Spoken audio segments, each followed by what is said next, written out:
இன்றைய இறை சிந்தனை. ஆண்டவர் உனக்கு ஆசி வழங்கி உன்னை காப்பாராக. ஆண்டவர் தம் திருமுகத்தை உன்மேல் ஒளிர செய்து உன் மீது அருள் பொழிவாராக.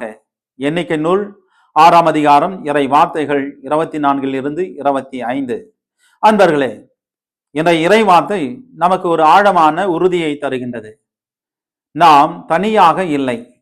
இறைவனின் ஆசீர்வாதமும் பாதுகாப்பும் என்றும் நம்மோடு இருக்கின்றது. ஆண்டவர் உனக்கு ஆசி வழங்கி உன்னை காப்பாராக. இது வெறும் வாழ்த்து மட்டுமல்ல, நம் வாழ்வில் ஒவ்வொரு நாளும் இறைவனின் பாதுகாப்பும் வழிநடத்தலும் என்றும் உண்டு என்பதை தருகின்றது. ஆண்டவர் தம் திருமுகத்தை உன்மேல் ஒளிர செய்து, அதாவது இறைவன் உன்னை மறக்கவில்லை, அவர் உன்னை அன்போடு நோக்குகின்றார். அவருடைய அருள் உன் வாழ்க்கையில் ஒளியாக பிரகாசிக்கின்றது. சில நேரங்களில் நாம் தனிமை, பயம், சோர்வு இவற்றை அனுபவிக்கலாம். ஆனால் இந்த வசனம் நமக்கு நினைவூட்டுவது இறைவனின் ஆசீர்வாதம் நம்மை சுற்றி இருக்கின்றது, அவருடைய அருள் நம்மை நிரப்புகின்றது என்பதாகும். சிந்திப்போம். நான் இறைவன் கொடுத்த ஆசீர்வாதங்களை உணர்கின்றேனா? அவர் என்னை காக்கின்றார் என்பதை நம்புகின்றேனா? என் வாழ்க்கையில் அவரது அருளின் ஒளியை நான் காண்கின்றேனா? ஜெபம். எங்கள் அன்பின் ஆண்டவரே, உமது ஆசீர்வாதங்களுக்கும் பாதுகாப்பிற்கும் நன்றி கூறுகின்றோம்.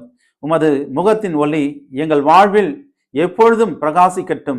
எங்கள் பயங்களை நீக்கி உமது அருளின் வளர நாளும் எங்களுக்கு உதவி அருளும்.